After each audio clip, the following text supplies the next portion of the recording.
Hi, congrats. And you see many injuries Medvedev seen in Alcaraz. Daniel said that you more match plays, more risk take. Do you agree with him? More what more? More matches you play, more risks to have injuries. Uh, Depends. I mean, mm, it's like every day you go on court or practice, it's a risk because you practice full, you give full intensity. So in the end, doesn't matter what you do. Every day is a risk. But we are not sitting at home on a bed. We are going out anyway. But it's more it's more on the details in a moment when you feel well, when you feel physically well, of course, then less chances something can happen. When you're not doing things right, or when you're really tired, or you have some issue with the body, of course, if you try to practice, you will make the risk higher to get more injury. So, and each player is responsible by himself. So in the end, you need to know your body, where you can push over the limits or where you need to slow down a bit. Because in the end, every day is the risk for everywhere in life.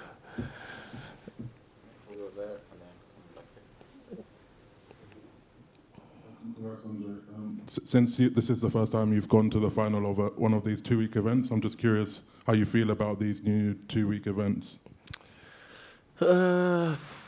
It's tough. I mean, tough question because there is some things that I feel good about, some things I feel not good about. For example, I feel good about that now I have 1 day rest. I can recover a bit. I can recover physically a bit and be more ready for Sunday. Then, of course, mentally, it's a bit tougher because you need to stay focused for 2 weeks, not only 1 week. So mentally, maybe you get a bit more, by the end of 2 weeks, you get a bit more exhausted than if you play 1 week event.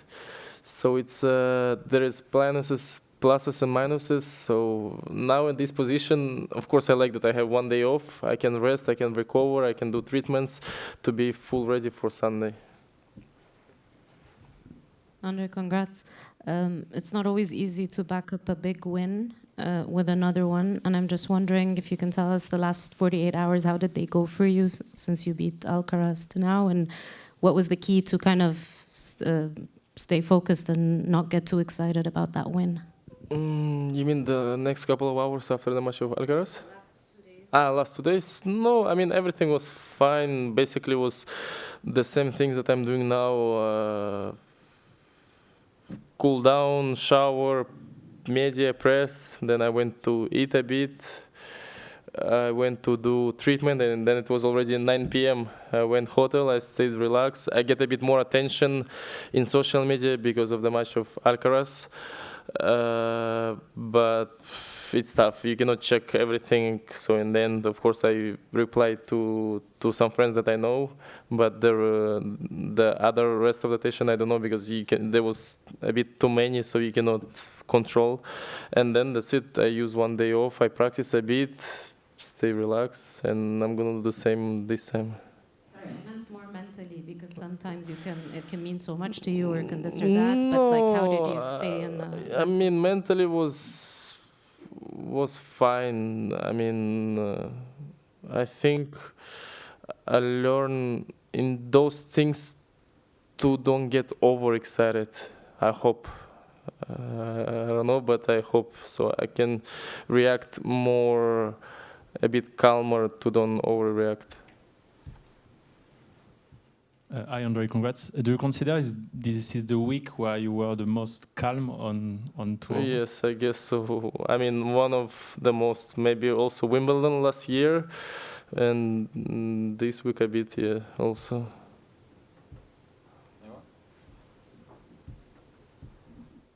At the beginning of the week, you said that obviously things can change quickly on court, in tennis, and you said it on court as well. Just wondering if you could explain why, from your opinion, why that is. Why can things change so quickly?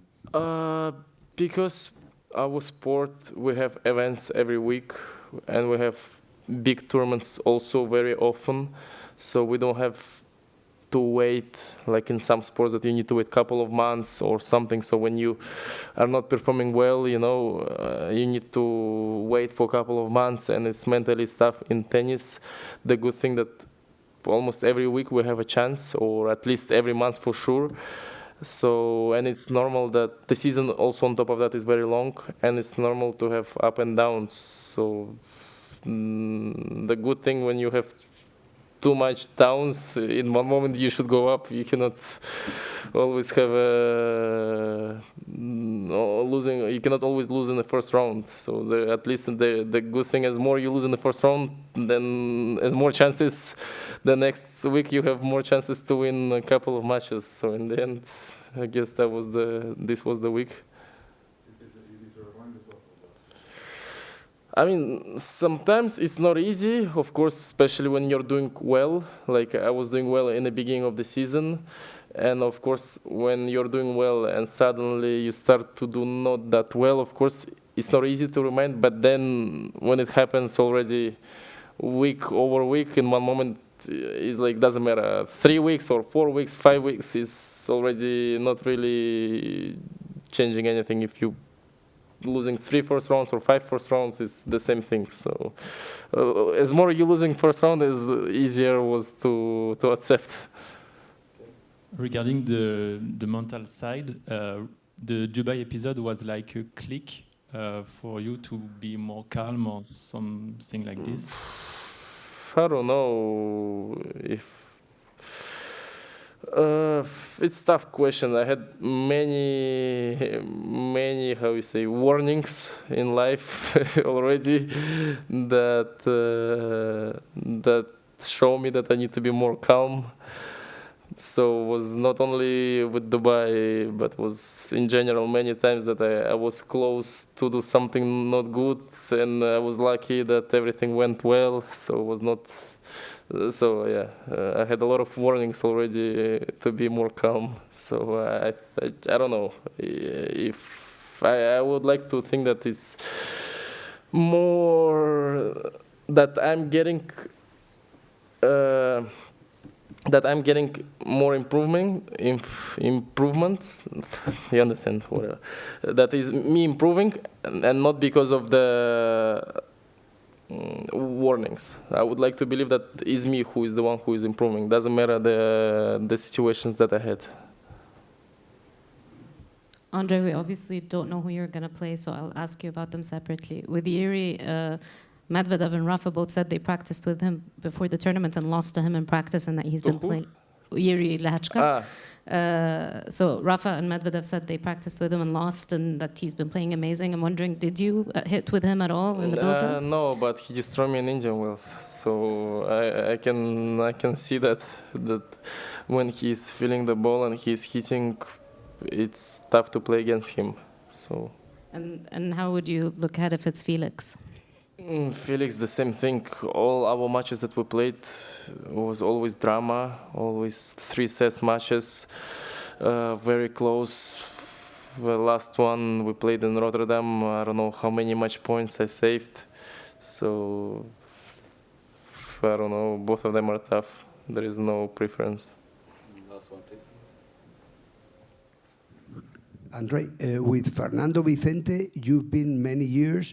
It's not only a tennis question, his character, he calms you, or he's also... No. How do you shoot with him? He calms me for sure. He calms me, and he's super nice, super funny, and it's always nice to spend time with him outside the court, yeah. Perfect. All right, Thank you. Hello, Taylor. Today, Rublev too strong, but your game suits Madrid. With your serve, you can do better than semis, or is it enough for next weeks? No, I mean, obviously, I could have played a lot better today. I think a lot of credit to Andrey. I think he served really well, made lots of first serves, good spots too. You know, he'd pull me pull me off the court and then kind of just go open court the next ball. I don't know. I think, playing in Madrid suits my game well, but I also think that my game feels even better when I was playing on, I guess, Arantxa Sanchez and Stadium 3. I feel like for sure it's faster in there, it's bouncing higher in there. Center court's definitely slower and just pretty slippery as well, I thought. Taylor, you played a great tournament. Next tournament in Rome, Alcaraz won't play, Sinner and Medvedev are in doubts. Do you think you could be a favorite in Rome? I wouldn't go as far as say I'm a favorite to like win the tournament, but I think I've been playing good on. I've been playing well on clay, so yeah, I think I'm a dangerous person in the draw, and there's obviously potential to. There's potential for me to go deep. I just need to keep playing well. Bad luck today, Taylor. Just curious, how have you found the balance of adjusting your game to clay, like your attacking game style to clay versus playing the way that you play on other surfaces? And also, how have you adjusted your movement to clay over the years? What have you done to improve that? Yeah, I think the main thing is just on other surfaces, I'm going to play a lot closer to the baseline, which it's good for my backhand. I think generally I like having more time on my forehand, so on clay I don't mind playing further back. I can move much better on clay when I'm further back. I have more time to kind of get going. But yeah, I think I've just kind of found things that work for me on clay, giving myself more time with my forehand, trying to dictate points more with my forehand. I think that's probably just been the biggest change throughout the years. I think on clay, sometimes I can find myself getting a little too close to the baseline, and then it gets really tough to play defense, which on a hard court I don't mind. Hey, Taylor, do you have some recriminations for the match of this afternoon? Somewhat? Recriminations? Some regrets? I mean, I wish I would have served a lot better. I've been serving well all week. I didn't serve well, and I just felt very, like I said, I felt like the court was. I mean, I know for a fact that there's not as much clay on center than all the other courts. I can literally, when I'm taking little steps, I can hear my feet squeaking because it's hitting the hard surface underneath the clay, and I felt every time I was kind of trying to take an explosive step, which was a lot because he was pulling me so far off the court with his serve. I wanted to take some pretty aggressive steps to get back into the court. I was just slipping a lot, so I felt very. I mean, it's normally pretty awkward when I'm moving, but I felt even more awkward. I felt extra awkward moving today. I felt like I was getting to a lot of balls just a little late or off balance, and it just wasn't flowing for me. But like I said, he served very well, and I didn't serve so well. So it's something I can control. Taylor, with Michael Russell, I don't know if he's very known in Europe, but he's quite known for his clay court ability. You go with him because you don't travel with so many people as other players. I mean, he's just your group. Yeah, I mean, he's just my coach, regardless of the surface. But yeah, I don't know. I mean, he had some solid clay results in his career, but I don't think he would say he was a clay court specialist if you asked him. But I don't know. Him and I also, we play a lot different. So yeah. And last year, Matt, sorry, but with the Chinese player, it was too much. It suits your game sometimes. Yeah. I felt it was last year. I felt like the ball was really moving, even more than this year. Thank you. Thanks.